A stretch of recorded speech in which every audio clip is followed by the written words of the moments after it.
Welcome back to the British Gaming Podcast. This is the recording for the 26th of May 2015. Richard Savage is with me again. Hello. And we're using new voice recording software this time, so hopefully the audio's a bit cleaner than it was before. Yes, and I'm actually bothering to record it, unlike last time, when I didn't bother at all. Hey, do a backup. No. Well, it was the feedback that was throwing me off. Hearing myself speak was just really throwing me off. So, yeah. not going to lie. I should probably explain then, beforehand, I had bought a dedicated piece of software to record the call. That piece of software did not work. Avoid MX Skype Recorder if you can, people. Essentially, we then turned to setting our mics to listen to this device, and then recording stereo mix in Audacity, which it did what it was supposed to do, but maybe not to the best quality. Yeah, and the feedback thing was very confusing and very disorientating, which is why I never recorded anything. So. Yeah, because when you've got listen to this device on, you get like an echo of yourself back through your speaker. You certainly do, and it's absolutely horrible. Yeah. We have, however, found a free program to record Skype, and I've done some limited tests with it, and it seems to be working, so hopefully this won't just disappear into the ether somewhere. Well, we'll find out in an hour and a half. If you're listening to this, then it definitely worked. If not, then you won't be. Hey! In which case I'll never know anyway. Yes, absolutely. But it's kind of odd. The last time we recorded was the 14th of May, which was the day after Richie's 26th birthday. Correct. And today is the 26th of May, which is the day after my 26th birthday. I hadn't thought of that. That's a very good point. Yeah, how about that? It's what kind a of creepy. coincidence. Yeah, what a coincidence. Yeah. Do you remember how many years ago it was that we just stopped bothering with each other's birthdays because they were so close together? No, I seem to remember having shared birthdays possibly with you in the past, or shared birthday parties at least, not birthdays necessarily. Oh, we definitely shared parties, but I remember the year I knocked it on the head. I basically gave you a card with a £10 note in it. And on the bottom corner of the £10 note, I drew a little smiley face, wanting to double check if the birthdays were so close together that I'd get the same £10 note back. And did you? No, I have to give you credit. Do you remember what you did? I don't know. You'll have to remind me. 12 days later, you gave me a £10 note, and in the bottom corner where I'd put the smiley face, you'd written, "Nice try." Oh, is that right? Oh, that's quite good. That's clever for me. I'm impressed with that. Yeah, I was impressed at the time, too. I was like, he got me. Oh, I don't remember that, but then you know my memory all too well. Yeah, it's pretty abysmal. Yeah. But what I do remember is that for the past 7 years, my birthday has pretty much always fallen on MCM Comic-Con weekend. Yeah, well, that works quite nicely in your favour then, doesn't it? It's a nice way to celebrate. Yeah, well, we run it twice a year, end of May, then the end of October. And because I met my other half at the October one, every time our anniversary comes up, I'm just like, hey, I'm taking you back to where we met. Also a very good segue into our next topic, which I'm assuming will be your weekend at the MCM Expo. Yes, I got to play some games that aren't out yet. Like what? What did you play? Lego Jurassic World. Oh, how was that? That was fair. Well, have you played any other Lego game, ever? Played a lot of the Lego Star Wars, but that's about it. Right, then you've basically played Lego Jurassic World. Fair enough. Yeah, those games don't really innovate a lot. You sort of know what you're getting. Yes. Which this time is Lego Chris Pratt talking to dinosaurs. Sounds pretty good to me. Is there any gameplay or anything out, do you know, I can check out? There must be. I don't know if anyone was taking videos at the show. I could only take photos at the show because I had limited space with what I'd already packed, so I was just taking photos on my phone.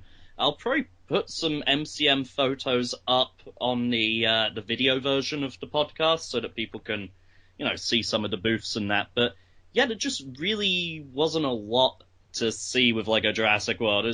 You very much felt like you'd already played it. Yeah, that's a shame. Yeah, I imagine that's the same feeling I'd have gotten about Arkham Knight. They really, really hyped the presence of Arkham Knight at the show, had this big, full-scale replica of the in-game Batmobile, with all, the cannons out and everything. Yeah. Again, I'll probably put a photo of that up. But no demo booth. Oh. That's not Yeah, good. the thing's out like next month. I really thought there was going to be a demo booth. No, that's surprising. You'd think that would be the perfect place for it, really, especially with the kind of clientele they attract, sorry, at these events. That's exactly They attack their attack. clientele, just Yeah, a Batman running around knocking people out. that's not the way to sell your game. Buy the game! Actually, I suppose it might work on some people. I suppose you never know. But yeah, Where is the shipment of games going? a lot of the Batman games are on sale on Steam this week at the moment, aren't they? But I presume it's because of that coming up soon. Because I know I was recommended to pick it up by a good friend, James Chastney. Shout out if you're listening, which I bet you aren't. But if you are, then yeah, I did nearly pick it up, but I've got so many games already that I was just like, look, you know what? I'm just going to hold off for now. So, wait, have you not played the Arkham games? I'm afraid I have never played the Arkham games. Oh, you're missing out. And they're usually, like, even the console versions go for about £6. Well, you know? these were going for like Game of the Year edition was going for like £5 on Steam, or still is, I think, going on Steam for like £5. And it just seems like, even as someone who's not a massive comic book fan, as you know, nothing against them, just not a huge fan, it seemed like it would be almost too good to pass up. Even if you're not into comics, they're fantastic games. Do it. The only thing I will say is you'll notice going through the three of them that are out, they do feel very similar to each other. Right. Especially true for Arkham Origins. Arkham Origins was a different development team, and they basically used the same engine and reused a lot of the assets from Arkham City. Problem that causes canonically is that Arkham Origins is supposed to be the prequel. It's supposed to take place before any of the others, and yet Batman's got a lot of the gadgets that he supposedly invents or comes across years later in Arkham City. Right. So there's a bit of a disconnect there. It's kind of weird. Yeah, I've just looked on Steam just now, and actually it's not on sale anymore, so I've missed my chance for now. I'll have to wait until it goes on sale again. Well, you've got consoles, so just pop into CEX at any time, and you can pick up Arkham Asylum, like even Game of the Year edition, for about £4 or £5. Yeah, it's not a bad idea. Yeah, and it's just easy. You can probably get through it in a weekend. If you really want to find like all the secrets, or max out all the trophies or achievements, and give it maybe 2 full weeks. But Sure. The thing is, I'm not too disappointed that there was no demo there, simply because every Arkham game has felt the same. So I pretty much know what to expect at this point. Yeah, well, all comic book games are the same down to a point, aren't they? There's only so much innovation you can bring to a story that's already written. So Yeah, which in a way is what also hurt Mighty Number 9, the game by Keiji Inafune. That's Mega Man in everything but its name. yeah, absolutely, yeah. Yeah, I got to play that for a bit, sort of like a good, because this was before the show opened, hooray, having a retailer pass. So I got to sit down for a good 5 minutes with the game. It's really slow. Like, that's what struck me about it. Right. Like, how many of the Mega Mans have you played? Again, none. You keep asking me about games I've never played. When are you going to ask me about one I have played? When you start playing more games. Yeah, that's true. Yeah, I've been very slack lately, I will admit. Yeah. But Mega Man is usually quite fast-paced, very tight controls. So it's very reactionary. You got to be quick. Played as Mega Man on Smash Brothers. Does that count? No. Oh, okay. Never mind. But Mighty Number 9 is, with Mega Man, you just have to shoot the enemies and they die. Right. Okay. Yeah. Some of them take multiple hits, but yeah, it's some people just call it Jump and Shoot Man because it's literally the entire game. With Mighty Number 9, you have to shoot them a couple of times to weaken them, and then once they're weakened, you have to do like this dash through them to take them out, and then that dash comes into jumping as well. So some gaps you got to like jump and then dash. The thing is, if you get a group of enemies, unless they're lined up nicely that you can weaken them and then dash through all of them for a lot of points, it's just really fiddly. Like, it doesn't flow very well. Right. Okay. Yeah. Is it pretty much the same though? Is it people who have played Mega Man and love Mega Man? Are they going to love this? No. People who love Mega Man will play this and wonder why the character is so damn heavy. And whose fault is that then? Is it because there's different people working on it now to before? I don't know, you've got Inafune at the helm, so you would think that the nimbleness would be there, but it's just really... it feels like more effort than it should be to get the character to move around the way you want them to. So was what you played like a final release then, or was it just an early version? Do you know? It's pretty close to what the final version will be, because that game's out pretty soon. According to...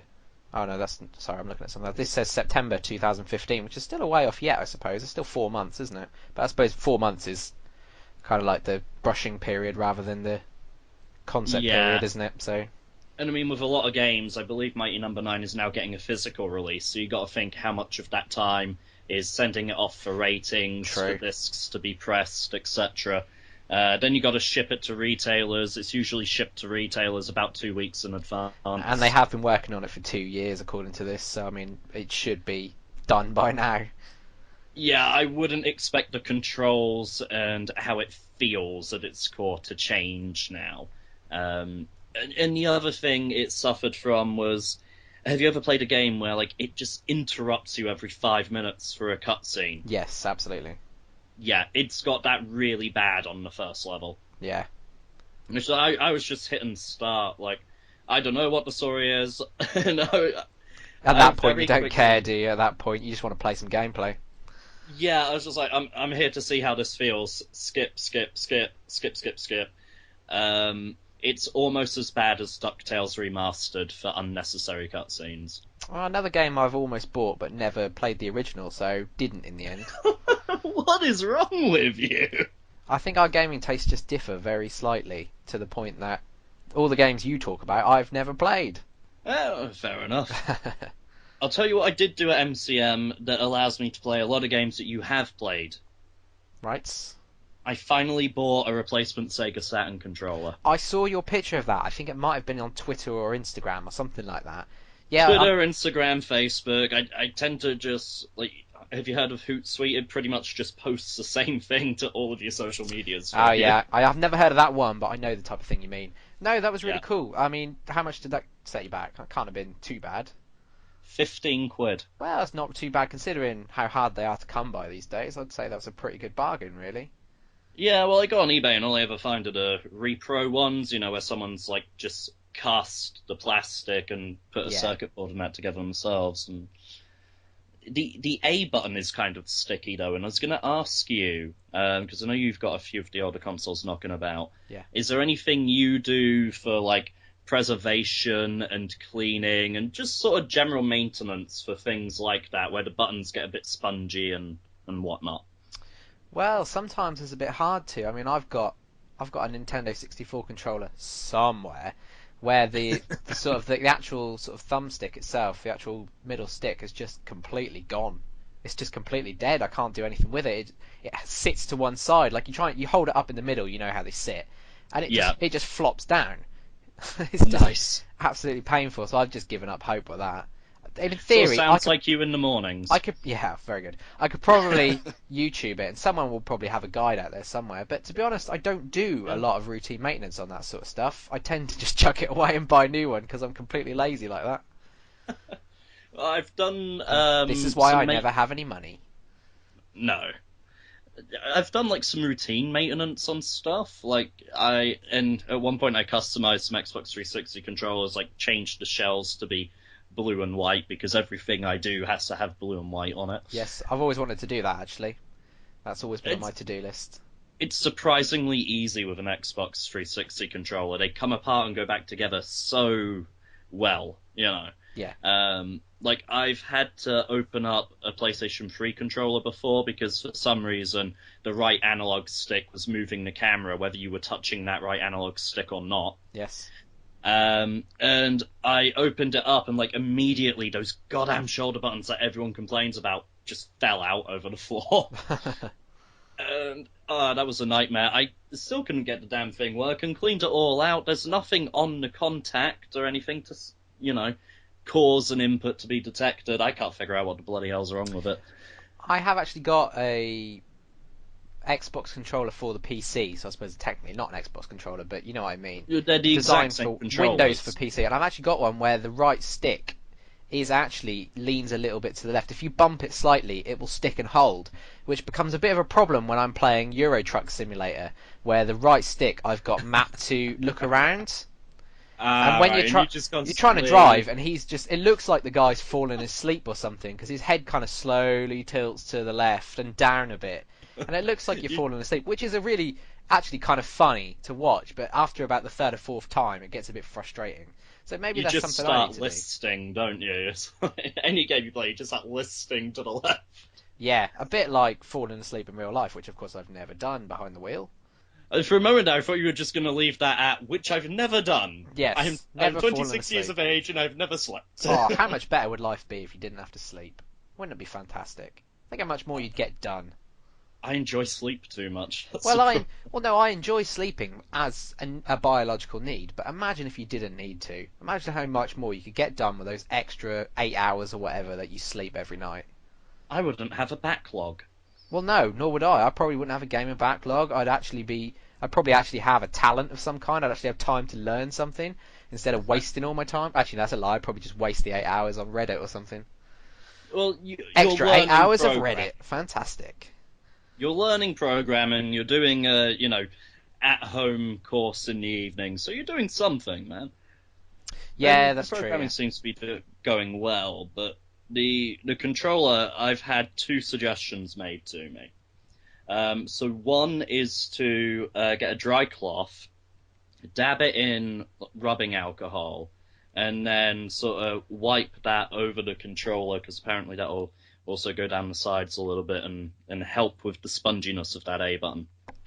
The other one that someone said to me was take a plastic straw, the kind you'd get at Subway or McDonald's or whatever. Cut vertically up the straw, because the straw won't be the perfect size for this. And then, put it in around the edge of the controller button, and then twist the straw, and it'll sort of start removing some of the grime and stuff. And if you really want to go for it, you can dip that in the rubbing alcohol first. All sounds very technical. Yeah, it's not at all technical. Breaking out the fast food straws. Oh, yeah. That's the professionals' equipment right there. That is a homebrew job, that is. Yeah. I'd like to see that YouTube video. They exist. They're on there. You can go look at them. Yeah. Preferably not right now. Listen to the podcast first, then go look for those YouTube videos. I'm sure you'll put a link in the description or something like that. Something fun that I can look at. I'll send you something, man. It'll be fine. But there were quite a lot of game vendors this time, and the prices were really, really varied. There were some that I sort of thought, yeah, I could see myself paying that if I didn't need to purchase a new PC. For example, someone had the Game Boy Color version of Metal Gear Solid, boxed with manual, looked pretty much mint condition. They wanted $50 for it. And I was just like, I could really, really see me going for that if I was allowed to. But there were other places that were just an absolute joke. What have you found with retro game pricing? Because I know Norwich especially has quite a few retro game stores still. Yeah, I mean, I do browse them every so often. I don't go into the town or city, whatever you want to call it, very often. But yeah, there are some, as you say, there's some really good places. I mean, we used to frequent them almost weekly, I suppose. And yeah, we had a route map, dude. Oh yeah, we did, and probably still would. If every time you come down and we do it, we do the same route we used to years ago. It's like nothing ever changed. No, with a couple of additions, we've got Regenerating Gaming that Cy runs in Anglia Square. Plug for them, but they're genuinely really good. Yeah, I will carry on by saying that if he is listening by any chance, great shop, but you never seem to be open when I come down. I don't know what it is. I don't know whether it's bad luck on my part or what it is, but I've always, every time I come down, you're never open. I'd really want to come in. I really want to. He does seem to get a lot of family emergencies or unexpected trips to the vet. Oh yeah, I'm not complaining. I completely understand that. Obviously he's doing something important to not have the shop open, but it just always seems to be when I go down there. It's really unfortunate for me. Well, I find it odd because I just left a Facebook group called Game Trader, and I was kind of annoyed about this one because a good, reliable friend pointed me in the direction of this Facebook group. He said, look, it's, people selling and trading and that from their personal collection. It's not eBay prices. It's, pretty good. Yeah. So I joined, and there were a few things I found that ultimately caused me to leave. In the time I was on there, I bought one game, which was Yakuza for the PlayStation 2. Sort of like a successor to Shenmue, really. Very similar kind of game, from what I understand. It hasn't arrived in the post yet, but I'm really eager to try it. But a lot of the people there were like very obviously resellers and very obviously scalpers. Like, these are the guys who go to car boots at 6 a.m. in the goddamn morning, and before the people have even set up, they're knocking on the windows of their cars going, "You got any games? You got any games? I'll save you your trouble of standing here all day. I'll take the lot for 40. Don't even need to see them." And then they'll jack up all the prices and sell them at their own stand at the car boot. Yes. Yeah, these kind of people. And when you call them out on being resellers, "No, I'm not. No, I'm not. I'm selling from a personal collection." Yeah, we've all seen it, haven't we? We've all seen it. Yeah, but their personal collection, bear in mind, they're on there trying to sell 5 PlayStation 1 consoles and 4 copies of Lego Star Wars. Yeah, it does stand out like a sore thumb, doesn't it? But It does. But people fall for it, and they can get away with it. There's nothing illegal about it, so that's the problem. There is, to a degree, because a lot of these guys were posting things like, "I've been offered this bundle for this amount of money, can I turn a profit on that?" It was quite clear that they were buying in bulk, the games were never being played, never entering their collections, and just being resold for a profit. Now, for that, really, they should be declaring stuff to HMRC. But if that conversation ever came up, good God, did they get really, really defensive really quick.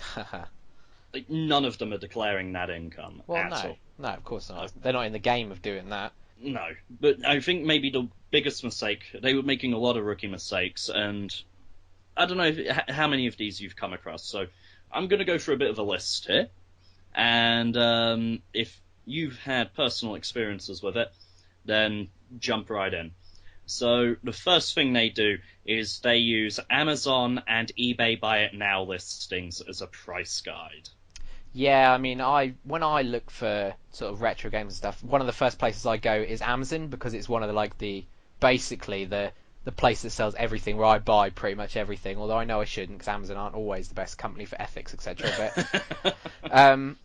But you do look at like the used new stuff, and then you think that game is over 20 years old. There's no way you have a copy that's like new, and there's no way you have 3 of them that are like new from the same seller. It just doesn't happen. I know it does happen very, very occasionally, but you see, Amazon as well doesn't tend to have a photo, so I'm very nervous. It's usually sight unseen. Yes, and that is very much a factor in it. But I mean, how do you have a game that's like 20 years old that's used like new? I mean, I've got games that are in really good condition, like really old games, but I would never say they were like new.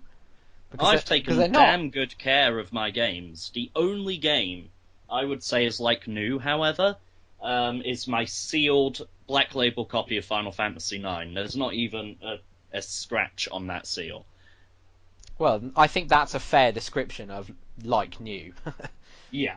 If the second I took that off, the most I would say is like very good condition. Yes, absolutely. You know, it's one of these things where Amazon and eBay Buy It Now prices, what I don't like about it is usually those guys are the resellers, and usually those guys are the guys trying to jack the prices up. And just because a bunch of people are listing a game on eBay at sort of similar prices does not mean that's what the game's worth. Because those games, you see the same ones sitting there week after week after week. They're listed at that price. They're not necessarily selling at that price. Yeah, the other thing I notice on Amazon as well is you can find some really cheap old games on there, but then the postage is like 4 times as much as the game costs. Oh god, yeah, that was an old trick on Amazon. It's like, Amazon on eBay as well. Are you sending it via like a private jet or something? Why is it worth that much money? Well, what people used to do on eBay before it got clamped down on was they would put like 99p Buy It Now. Yes. And the postage would be £14, so that if you searched price, lowest to high, that would come up. And a lot of people got stung by that. So now eBay set maximum limits for postage in each category. Good for them. Yeah. But, like, them sitting there and just not selling at these prices sort of brings me on to point 2, which is that something is only worth as much as people were willing to pay for it. That's so several economics. times. Oh yeah, basic economics. Like these people did not Supply and understand. demand. Well, someone would, post a game up. They would get people commenting saying, "Oh, how much? How much? How much?" Okay, and I'd say, "Oh, I want 15," and like 3 separate people would say the highest I would go would be 10. And then 3 weeks later, the guy would still be trying to sell the same game at £15. It's like, dude, if you've got so many different people who are only willing to go as high as 10, then clearly this thing is not worth 15, because you're not going to get 15. Yeah. But no, they were adamant that, a copy sold, a year ago for 15, so I should be able to get 15 for it now. In fact, inflation, I should be able to get 20 for it now. And retro game prices are up and down all the time. It's constantly moving. Oh yeah, absolutely. I mean, I can't believe that some of the prices when you go down to, like, as you say, all the little game shops we used to go into. There's You okay some. there? Yeah, I'm fine. Yeah, sorry. Yeah. There's some down in Anglia Square, which is obviously where Regenerating Gaming is, which is definitely the best one down there. There's another one down there which has got some games. You probably know the one I mean. I don't know if I should name it. In some games Swallow in a cabinet. Games. Okay, fair enough. Swallow Games Yeah. it is then. It's got some games in a cabinet. Some of them in there are really expensive. Like the variation between, like, you've got a few DS games in there going for like £2 compared to some that are going for like £20, and we're talking just cartridges, not in a box. Yeah, here's the weird thing. Like, How does that I've work? gone into Size Shop before. I've gone into Regen Gaming before, and I've seen like car only Pokemon Blue, £8, quite a fair price. Reasonable. Go across the road to Swallow Games, car only Pokemon Blue in worse condition, like the stickers faded and started peeling and stuff, £20. But they must sell them to be able to keep charging those prices. Well, I suppose probably not, because they sit in there for so long. Who knows? Yeah. Who knows? And I think what's really telling about how much retro games move in price is that these brick and mortar stores, how often do you go in and you see a game and you can tell that there is a price sticker over an old price sticker, which is over another old price sticker. Yeah, that's always a funny one. Yeah, because I've changed it like 3-4 times. I've bought a game before, knowing there was another price sticker underneath, gotten home, ripped off the first sticker, and the damn thing was actually cheaper on the old price sticker. It went up. Yeah, well, that's all come back to economics, doesn't it? If the demand's there, they'll bump the price up. Exactly. And that's the other thing that I found from the group. Like, they did not seem to understand that a rare game or a sought-after game isn't necessarily the same as a good game. And a good game certainly isn't a rare game. Yes. A popular game isn't a rare game. For example, Banjo-Kazooie, very good game, very popular game, not in the least bit rare. Although it was made by Rare, I just realised. Tish. But, a lot of rare games tend to be like these little titles from little studios. Yeah? Yeah. Limited runs made, not a lot of people interested in it when it came out, didn't sell terribly well. Not tons of them floating around. However, you also usually find that there is a reason not many of them sold. Yeah, well, yeah, absolutely. I mean, I think a good example of that would be Cool Spot. You know the game well. I know the game well. It was a game based on a marketing brand. Yeah, 7-Up. Yeah. Yeah. Looking back, it seems like it was a really fun game, but when I go back and play it, it's actually not a really good game. It's not really that good. I don't know. I class Cool Spot as like a guilty pleasure game. Well, maybe more so the sequel than the original. But you Spot can Goes say to Hollywood. You actually have Spot Goes to Hollywood. I can't find a copy of Spot Goes to Hollywood on the Saturn for looking. Wow, and this is exactly your point. A rare game isn't necessarily a good game. Yeah. It's rare for a reason. It's hard to get hold of for a reason, because it didn't sell very well, because it wasn't a very good game. But rare and genuinely good, I'm trying to find myself a copy of Die Hard Arcade now that I've got the Saturn controller. Like, one of the vendors at the MCM had Die Hard Arcade, but I was not paying $45 for Die Hard Arcade. No, I don't blame you. No, the most I would do is maybe $25 to $30, and I think that is the final consideration people need to make. You got to look at First of all, you got to make sure it's a game that you're actually going to play. Please don't buy stuff just to put it on a shelf. Games were made to be played and enjoyed. But you got to look at, regardless of what the market is doing and how the market's moving, how much enjoyment are you going to get out of it? What does it mean to you personally? Does it have any sentiment or nostalgia attached? What are the reasons that you want the game? And then from that, work out what the maximum you're willing to pay is. And if it never comes within that maximum, you might just never buy the game. Yeah, absolutely. I mean, I've just looked up, while you were talking, I was just looking up Die Hard Arcade on eBay, because I was quite interested to see what people are going for. And it's actually going for quite a lot of money. How does that work? £36.99? Sega Saturn bundle and Die Hard Arcade, £75. And that's about the only copies of it on here, actually. You want to know what's scary? When I bought that Saturn and Die Hard Arcade that I gave to you, I paid, I think it was £25 for the Saturn and the game. You got a bargain there. It just shows you how much things have changed, though, because retro games at that time were cheap as anything. Even, the now expensive games were really cheap. Like Pokemon Stadium 2s were like 15 quid. Yeah, well, retro's all the rage these days, isn't it? There's no end of remakes of old games and bundles of old games, mega collections, master collections. It's all the rage, especially in gaming. I mean, it's all the rage in all sorts of aspects of media and all sorts. Old films are all popular at the moment, old music especially. But take one look at Shovel Knight. Yeah, well, retro gaming is just where it's at the moment. It's just the hot thing. Yeah, true. But I did have some genuinely awkward moments when I was on that group. One of which was the copy of Yakuza I bought, paid through PayPal. Okay, and you know how it sends like a message and a description so that PayPal sort of gets an idea of what you're sending the money for? Yeah. I didn't think, did I? So I put Yakuza and nothing else. You can tell what's coming. Yeah, I can see where this is going. Carry on. PayPal blocked the payment. I had to spend about half an hour on the phone to them, convincing them that I was not contributing to the Japanese mafia. I love the idea that they thought the Japanese mafia would be using PayPal to move money around. And I know, and you'd be at that. And you'd be as blatant as to put it in the description. Yeah, this is my membership for the Yakuza, yo. When do I get my tattoo? That's so good. Yeah, but, I'm on the phone to the guy, I'm like, no, it's a PlayStation 2 game. Yeah, it's Sega. Yeah, if you have a look, it's like a spiritual successor to another game called Shenmue. Right, you've got internet access in your office, right? You can Google this stuff and you can tell... Right, okay.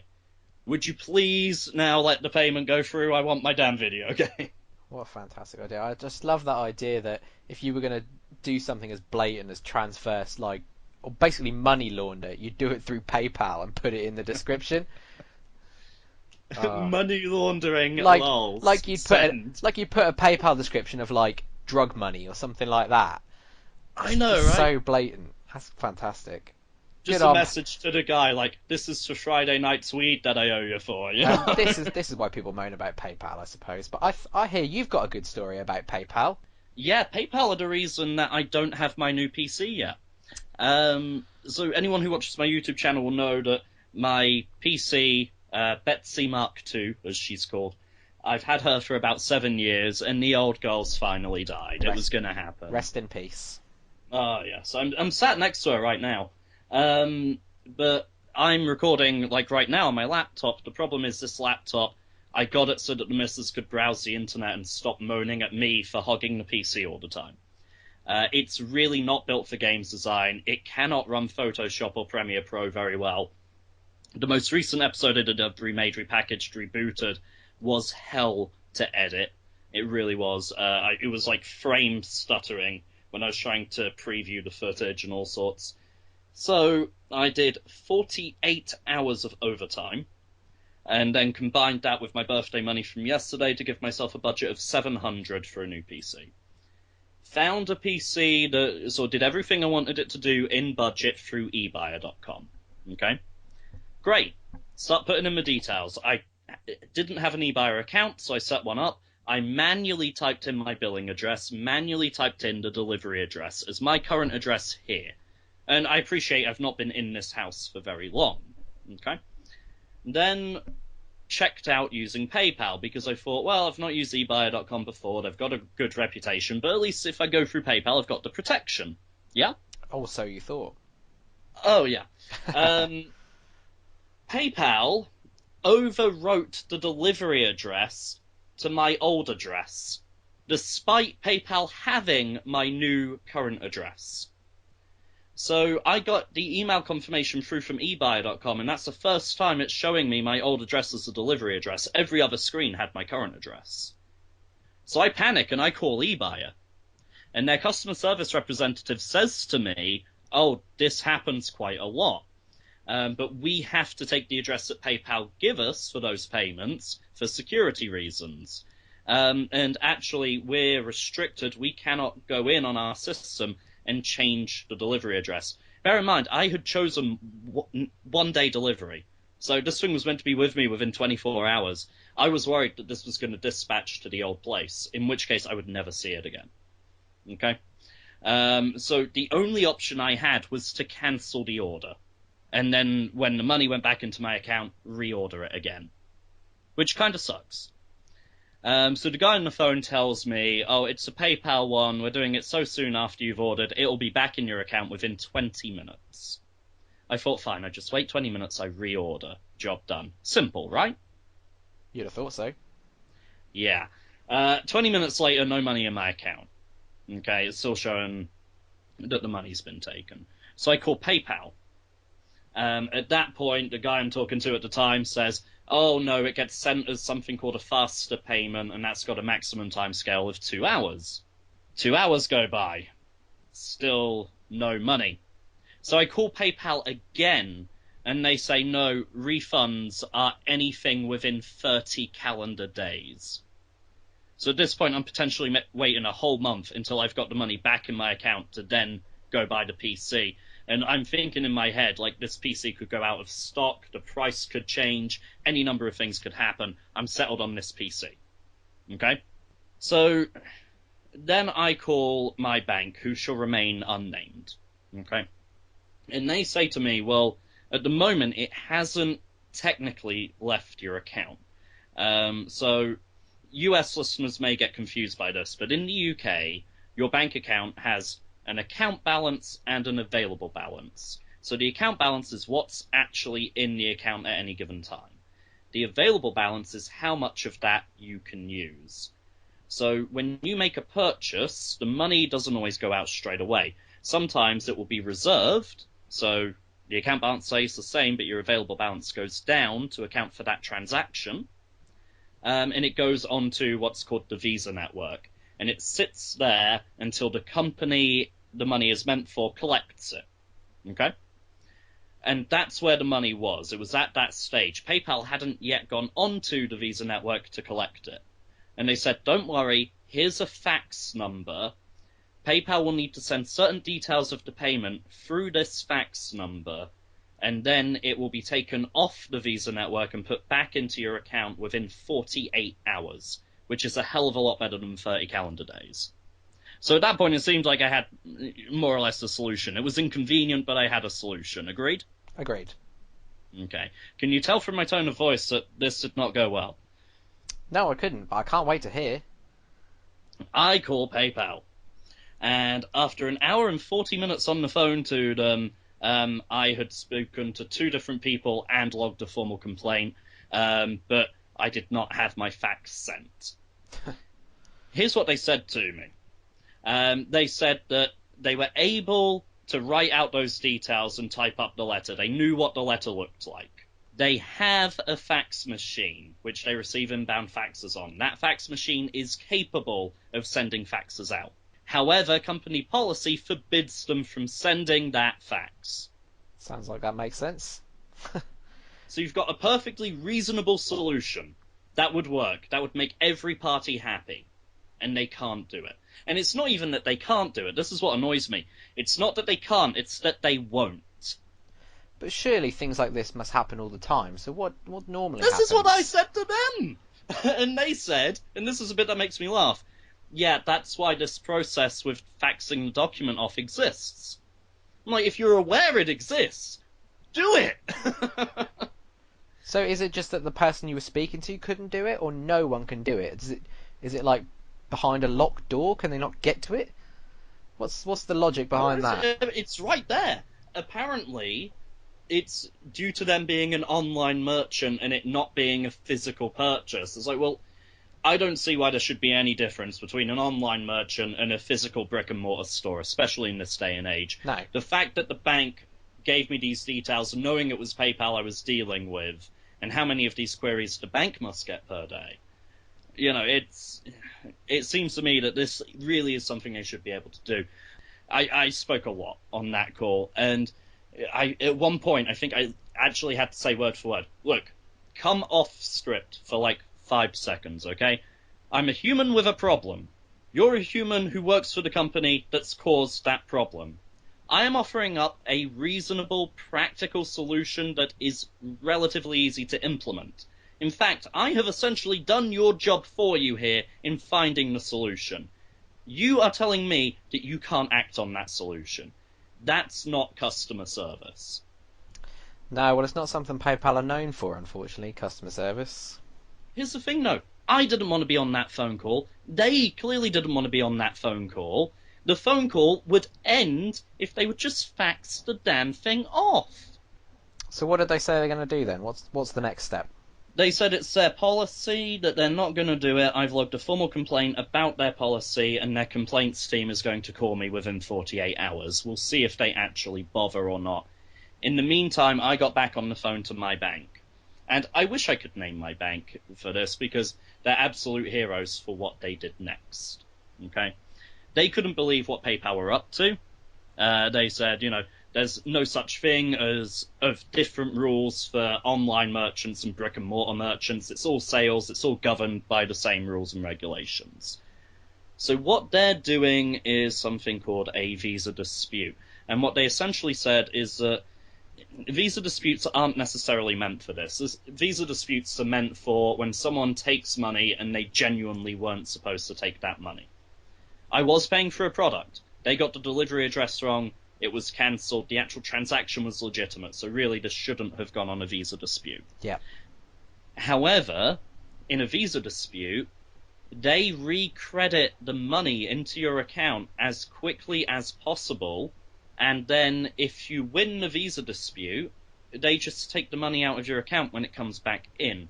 So they've said, PayPal have already confirmed, because from my battling with them, I managed to get them down to a timescale of within 7 working days. So from 30 calendar days to within 7 working days for the refund. Yeah. So my bank have basically said, we will put the money into your account. Then once the money comes back from PayPal, we'll just take your refund instead of it going to you. Yeah, that makes sense, yep. Now, that is a perfect example of going off script and giving a common sense, practical, human solution. That is customer service. Well, it's not even about having a script. It's not about going off script. It's about doing something to fix the problem. And that's just what they did. They acknowledged your problem, and they went, well, okay, here's what we can do for you. And you were like, great. Yeah, they were like, the bank's got plenty of money. We'll spot you until the PayPal refund comes through. And that's exactly how business works. Yeah. Someone wants to tell PayPal that. Well, a lot of people do. If you look online about it, a lot of people do tell PayPal. If you look at their Twitter feed, they get a lot of people shouting nasty things at them about all sorts of stuff. I will admit I'm usually really calm and composed on phones, because I've done jobs in the past where I have to take calls, and I know what it's like to be on the wrong end of something that you personally had no hand in. We all do, yeah. The woman I was talking to, you could hear in her voice, she was like Dante out of bloody Clerks. I'm not even supposed to be here today kind of mentality. Yeah. Yeah. And she was just repeating the same pre-written lines over and over again. And I admittedly lost my rag with her at one point. And that's when I ended up speaking to someone higher up. Yeah, well, that's what they're there for. That's what the people are there for, aren't they? To listen to us, so... Yeah, and I genuinely try to be as nice as possible when I have to call centers, but goddamn, she wasn't even listening to what I was putting forward. The problem is you try to be nice to people, but if, as you say, if they're not giving you anything back in return, then of course you're going to lose it. I mean, even if it's not necessarily her fault for company policy, there's nothing stopping her doing something about it. Or, I mean, all these companies... There was no common sense, no initiative, no empathy, no, oh yeah, actually that would work. Let me see if I can do that for you. And that's exactly what I was going to say. Companies have policies and procedures. They have them in place for a reason. Totally understand that. But there's nothing to say there is nothing else they can do. There's always something else they can do. Always. Yeah, exactly. Which is why, right now, in my eyes, my bank is a goddamn hero for turning around and saying, here's what we're going to do. Like, this is something we probably shouldn't be doing, but here's what we're going to do. Yeah. And that's also why I'm not naming them, because as impressed as I am by it, I don't want to inadvertently get someone in trouble. Of course, yeah, of course. Yeah. But, so it could be a few more days now before I get my new PC, which is frustrating because obviously that was a lot of overtime. Birthday money's always kind of a personal thing too. And, I just can't do what I need to get done on this laptop. I have this week off work to, chill out and calm down after the busy MCM, and I can't get on with half the stuff I wanted to get on with, basically, which is really frustrating. And you just know as well, while it's sitting with PayPal, they're probably earning interest on it. And that bugs me. And it was supposed to be like this really awesome birthday gift to myself, with contributions from others, of course. And now it's tarred that to the point where I don't even know if I want the damn thing anymore, Oh, I'm sure you do. Oh, I do. Let's not kid around here. You want it. You wouldn't have gone to so much trouble if you didn't want it. True. But have you had any absolute horror stories like that, or? No, not really, to be honest. I'd love to contribute something as good as that, but I haven't got anything close to that. I've been really lucky. I've got something wood, hang on. Touch wood. I've never had any real problems. I mean, I don't really use PayPal that much unless websites require it. So it's not like I have a PayPal account. I don't have really a lot in it, and I don't tend to use it very much. I tend to just pay straight on my card through secure Norwich and Peterborough service and whatever. Well, here's what really annoyed me about them. I asked them, why did my old address end up on this thing anyway?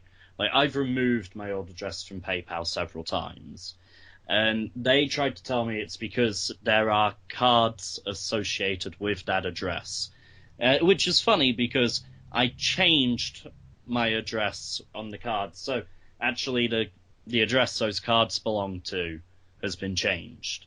So I don't know why they're still keeping this old address around, but I have asked them, any addresses not my current address, get rid. Clearly that didn't come across. Yeah, I know, right? But it just it burnt me out a bit. It burnt me out more than MCM, and MCM really burns me out. Not because I don't love it, it's a great atmosphere, it's always nice to make some sales from your original artwork and such, but it's very tiring, people don't realise that although the show's open, 9:30 to 5:30, you're there usually an hour or two before to set up, and you're still there an hour or two after packing away. They also don't realise that, especially if you're doing the table on your own, which I usually am, so please come with in October, that would be great. You don't get to leave your table for food, you don't get to leave your table for the toilet, you're stuck there.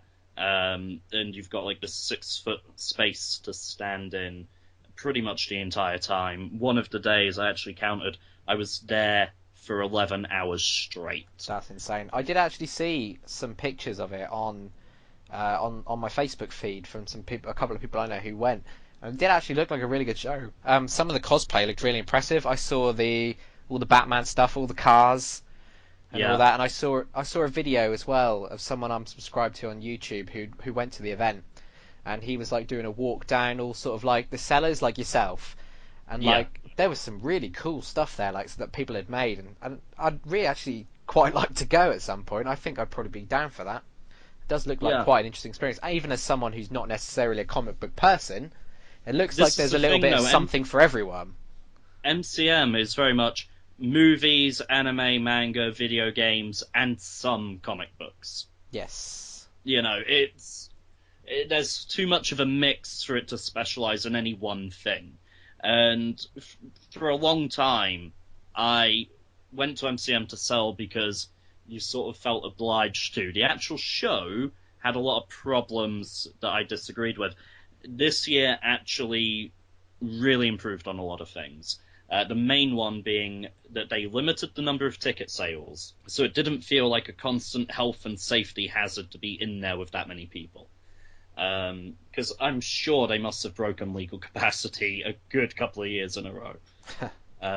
And they made the aisles wider, a lot wider. So they went from these little thin rat run aisles to actually these quite nice spacious aisles, and that really helped with people flow. So that was great. It was much better spaced out this time. And in addition to that, they did a fan art ban on the Comic Village. So the Comic Village is the bit I'm usually sat in, and the general idea of the Comic Village is that it's for independent comic artists to show off their original work, have a stage, a voice, and a platform.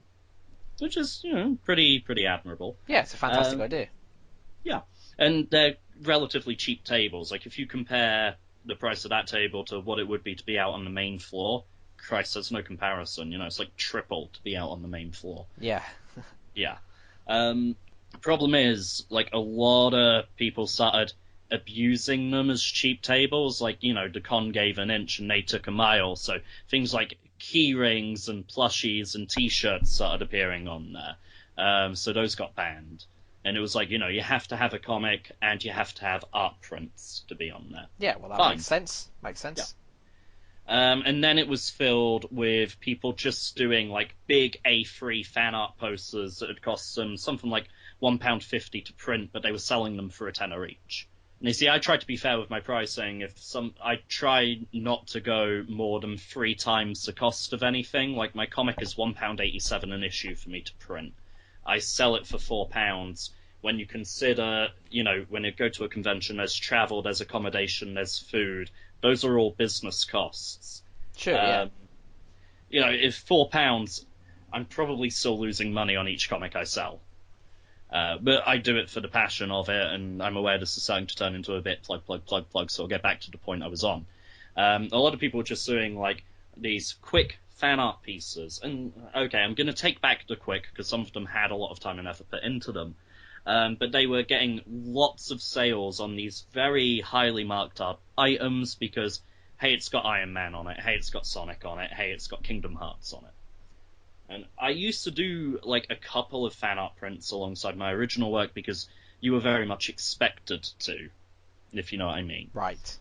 And this time, they clamped down, they said, no, you have a comic, you have original art. If we see you with fan art, we will ask you to take it down. If you don't take it down, then you'll get blacklisted from future shows. Which is fair enough, Yes. People were debating the legality of fan art left, right, and center, the parody argument, the transformative works argument. What they didn't seem to understand was that house rules, this convention has said no fan art. It doesn't matter what the legalities are, it doesn't matter what your opinion is, you respect your hosts, and if they say no fan art, it's no fan art. Yeah, absolutely, that's the way it should be. Yeah, it's like if I went round your house and you said take your shoes off, and I traipsed into your living room wearing shoes anyway. It's disrespectful to you. Absolutely, yeah. Yeah. So, without the fan art, actually the focus of the attendees shifted, because I looked at my figures, and I probably took about 75 to 80% of what I usually take at that show. But when I looked at my figures compared to previous years, 90% of my sales were fan art prints. People come by the table, they go, ooh, I like your comic. Ooh, I like your original work. Hey, this has got Iron Man on. Take my money for the Iron Man. When Iron Man's taken out of the equation, they go, ooh, original comic, ooh, original artwork, give me one of those. Yes. So this time, 90% of my sales were my actual comic, and that's the thing I want to sell. Yeah. Even though that's the thing with no margin on it, Well, it is very good, so I understand why people are willing to buy it. It is a good comic. Can't argue with that. It's that shift in focus. You take that option away, and they're still willing to spend money. And I don't know if that sort of plays into gaming a little bit at the moment, because we looked at, previously on the last episode, we looked very briefly at 3 Kickstarters, which were famous creators doing new games of their most famous series, and they were essentially the same game by another name. Yes. Yooka-Laylee, what was the other one? Bloodstained, was that the Castlevania one? And Mighty Number 9 being the third one. Yeah. So there, I mean, it's a very fine line between being sort of like a derivative, transformative fan art of their old previous franchises that they no longer have the rights to, and being a new IP. It feels a lot like they're playing on that familiarity and their nostalgia, and I'm worried that they're going to get shackled by the constraints they'll place on themselves to force that familiarity. Yeah, well, I suppose the opposite end of the spectrum to that is trying to carry on a series that maybe doesn't need to be carried on. Hi, Sonic. I was going. Oh, yeah, that's a very good example. But I was going to use the reference of the recent Kickstarter of ToeJam and Earl. Oh God, yeah, I mean, saw that, and I was like, it felt so dated that I was like, I can't believe I'm saying this, but I'm not pledging. I love the original ToeJam and Earl. In fact, I liked all 3 ToeJam and Earl games that were around back in the Mega Drive era. But this For those confused, the third one was on Xbox. That's probably why not many of you saw it. Yeah, sorry, yeah, and at that era, and it just doesn't look very good. That's the problem. No, it really doesn't. And I want it to be good because I'd really love it to be good, and I'd love to play it. I'd love it to be brilliant, but because, as you say, they constrain themselves to this old formula, and they're adding really nothing new to the formula whatsoever. It just falls flat on its face because it's so dated. Like, not having the fan art was really freeing. It allowed me to pretty much do whatever I wanted, which was great. And I think maybe these guys behind Yooka-Laylee and everything else, maybe they need a bit of that. I mean, look how long we waited for a sequel to Nights, and look at what we got. Yeah, well, yeah, let's not talk about that. Oh, come on! It's one of your favourite sequels that should have never been. Oh, absolutely, yeah. I mean, it just doesn't play anything like the original, and I suppose it's a very good example of going down another route entirely of just branding a whole new game with something old to make people buy it. Like, the only reason I bought that game is because it had Knights all over the front, and I love the original. You know how much I love the original Knights to Dreams. I thought I had the Sega Saturn copy somewhere. I don't think I do, actually. I could have sworn I gave you my old copy, and I could have sworn I also gave you Christmas Nights. You might have done. I'll have to have a look at some point. That might be something to discuss next time. Yeah, because I know I don't have them anymore, and I never would have sold them. You're the only person I'd have given them to. I'll have to have a look. I'm not sure if I do, to be honest. I don't think I do, but I'll have a look. I've got the HD remake on the Xbox, and I bought it on Steam as well. Not because I needed it on Steam, but just because I wanted to give them that little bit of support and be like, oh look, I've bought it again. That means I really like it. Do more of this. The thing is, I was going to do the exact same thing with Oddworld New and Tasty, just because I really wanted them to continue the Oddworld series. But once I'd bought it on PS4, turned out that the eventual PS3 and Vita versions would be cross-buy anyway. Yeah. So you get them for free regardless. Well, going back to the point of where I was going, I love the original Knights, and the only reason I bought the Wii version, the new Wii game of Knights, was because it had Knights plastered all over it. But it was just a pile of trash. And I bought it completely on faith because it was Sega, because it was Knights, and they stole my money. They took it from me. I want it back. I got hustled. I got properly hustled with that game. I really did. That was an abysmal game. But Sega have been doing that with everything. Oh, You yeah, mentioned yeah. Sonic. Sonic gets reimagined every 5 minutes. Sonic is the classic example of reimagining something in the worst way possible every single time. However, the flip side of that, you've got Nintendo, who are accused of just doing the same old thing every time. Yeah, but it works. It works really well. Like, every time a new Mario Kart game comes out, they're good. They're exactly the same as last time, but they're good. And they're slightly upgraded. And that's all I really want. That's all I ever really want from a Mario Kart game. I don't want a whole change in formula. I don't know. You see, I've not got a Wii U yet. Obviously, when that money came through, I thought, oh, maybe I could get a slightly cheaper PC and then get a Wii U with the rest. But then my brain went, well, what are you going to play? Another Mario Kart, another 2D Mario, another 3D Mario, another Donkey Kong Country. You know what I mean? Yeah, no, totally. And I actually played a Wii U for the first time probably yesterday because my littlest sister has got one in the last few weeks. So I went around there and Okay. I played Nintendo Land. That was actually really good fun. If there's one thing Nintendo do super well, it's stupidly basic mini games. Like I'm guessing if anyone's listening to this who has a Wii U or has played a Wii U, you've probably played the Mario game where it's Toad chasing Mario, and it's your little Mii characters dressed up, and you basically one of you looks at the little gamepad, the actual sort of with the screen in it, and the other person has a Wii remote, and you basically have to try and catch the person in 2 minutes. It's so much fun. Me and her literally played that for about 2 hours yesterday.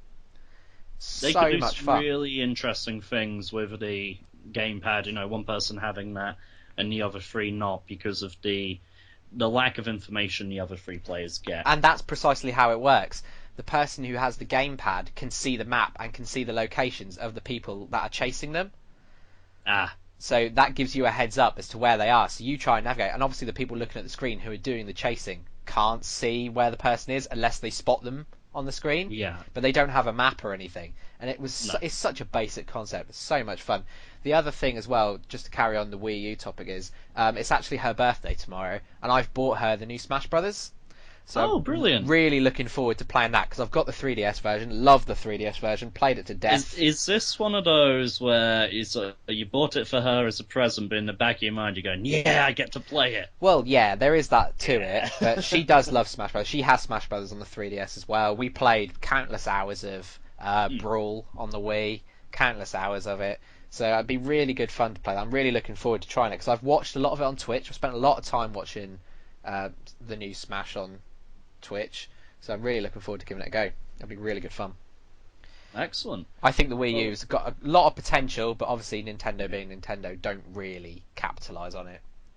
There are two games I think could work very, very well on the gamepad interface. The first being Dungeons and Dragons, because the Dungeon Master can have the gamepad, Yes. and then the other three, role players or whatever you want to call them, can have the big TV. The other game that could work quite well for one-on-one multiplayer would be Civilization. Yes, I can imagine Because you could that take being your good. turns independently, and you wouldn't be able to see what each other are doing. I can't think of any other games actually that would benefit from that. Maybe like other Civilization-y kind of games, like if Command and Conquer came back. Yeah, well, the main thing they use it for is sort of having maps on the bottom screen, don't they? Like, I'm a big fan of The Binding of Isaac and The Binding of Isaac Rebirth. That's actually coming out for the Wii U and 3DS. Only the new 3DS, though, annoyingly for me. It's actually coming out for both those consoles. I think it's this year. I think it's due to come out this year. And Considering the content of Isaac, I'm surprised Nintendo are okay with that. yeah, well, everyone was surprised by that, and there was they initially before the game was released, they tried to get it out on Wii, and Nintendo weren't really hot on the idea because it's on PS4. You can get it for PS4 and I think PS Vita as well. Yeah, I got them. I think it was part of PlayStation Plus a couple of months back. Yeah, but everyone was really shocked that Nintendo backed down for some reason. It's obviously Nintendo were growing up a little bit and realizing that not everyone who plays games is a child. This is the thing. suppose. They are a very child-friendly console. Sort of their audience grew, and I don't think Nintendo necessarily grew with them. Well, that obviously seems to be changing. That's obviously not the case anymore. If you can have a game which is based on a mother trying to kill its child. Although that said, I don't want a gritty Mario, okay? That's off the cards. It's a me, Mario, and I brought the shotgun. That could be an interesting concept, I suppose. I think it probably already exists as several Flash games on the internet. Yeah, you're probably right, yeah. But yeah, It's a Mario, I'm familiar with it. yeah, but the Binding of Isaac, obviously, the whole idea of it is you have a map and everything like that, and that's all going to be on the bottom screen, and I think that will work really well. I think I might probably get that for her when it comes out eventually, mainly so I can play it, but also because she can play it. She does like that game. Now, you said littlest sister. Obviously, we know the content of Binding of Isaac. How little? She will be 11 tomorrow, which I think that's fair enough. There's nothing gruesome in the game particularly. It's just all a bit. Ugh. There's nothing graphic as such. I don't know. The most gruesome thing in Isaac is the toothpick. Because if you find the toothpick, you go from using tears as a weapon to using blood as a weapon, which implies he's pricked his own eyes out or something. You know? I would say the grossest thing is probably that you go down to your mum's womb and kill a fetus. I'd say that's probably the grossest thing in Isaac. I don't know. Earthbound kind of prepped everybody a little bit for that. Yeah, this is pretty grim.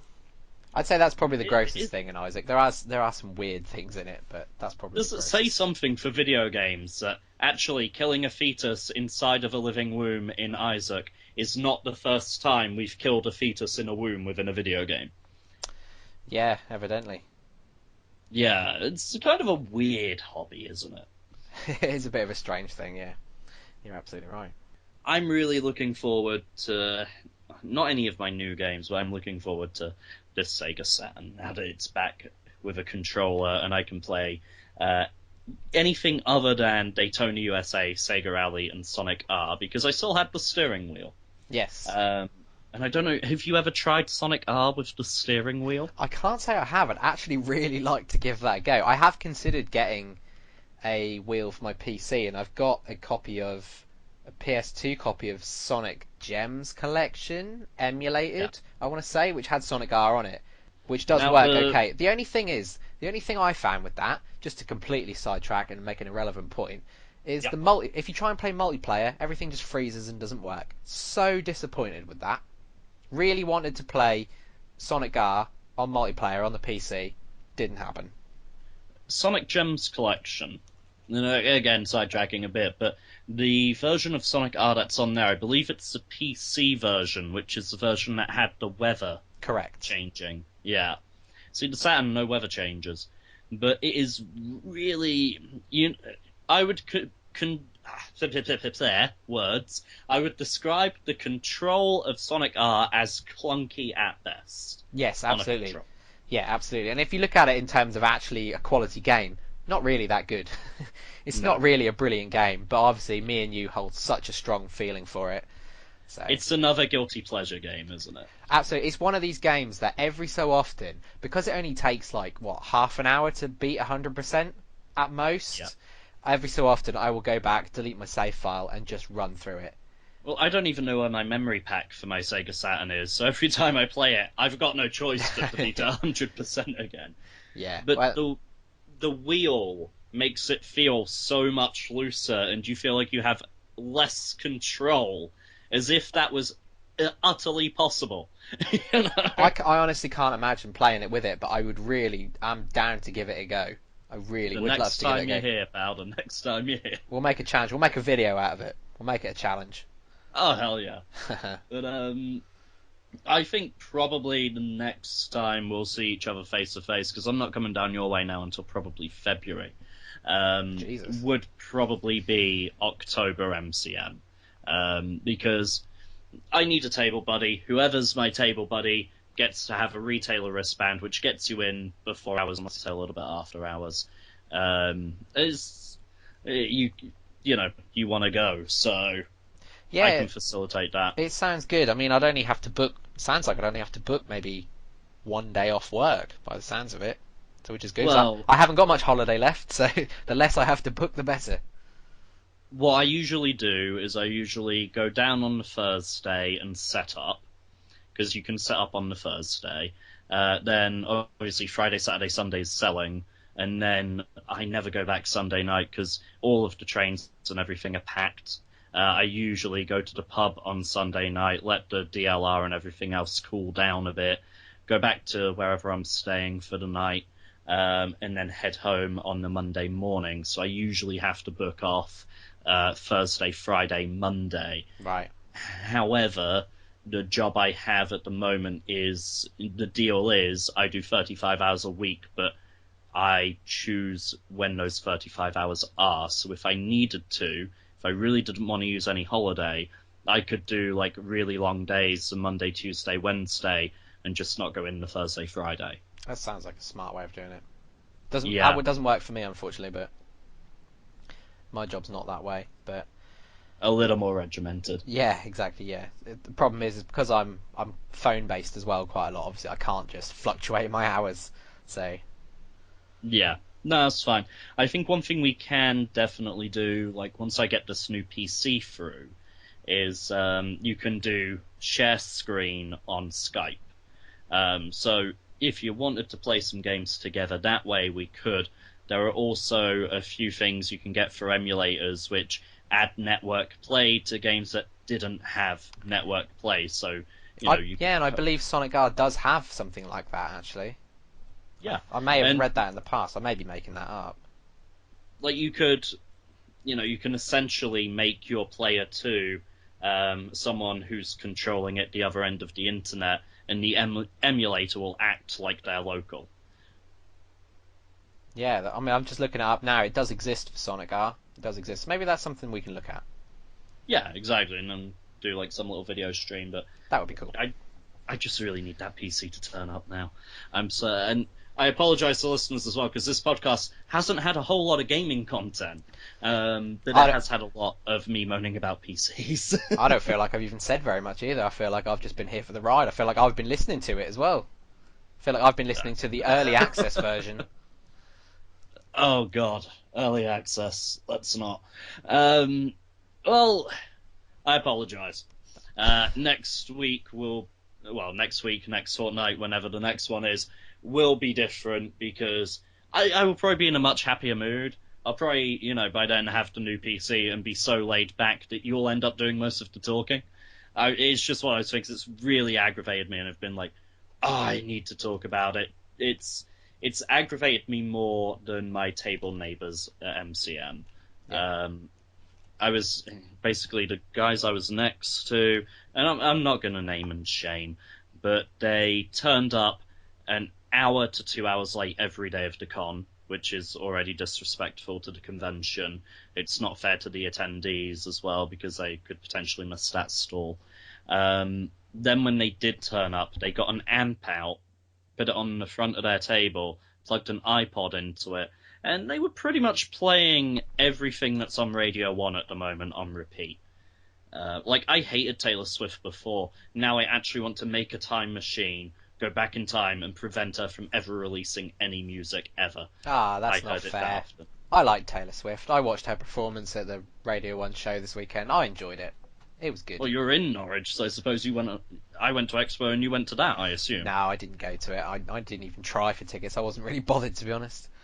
But it was sort of passed. It was fun to watch on TV. A lot drier as well, because it rained really heavily on the Sunday. I've been told. Well, I've been told. I saw it outside, but I've been told it rained. You sort of looked out your window and went, "That'll be fun." But it was very obnoxious. It was very loud. Like, my customers couldn't hear me pitching to them over it. And including one guy came over, he was talking. Well, he wasn't talking. Guy comes over and he looks through the artwork, starts flicking through the book, and usually if they're flicking through the book, that's my cue to go into my spiel. And he just he's not saying anything back. He's just sort of nodding every now and then. So there's a couple of awkward silences, and then me sort of saying a bit more to either try and get him talking or try and, get him from a maybe to a yes on the book. And it's still just this really awkward. It's like, this guy will not say anything. He just keeps smiling and nodding and then browsing some more.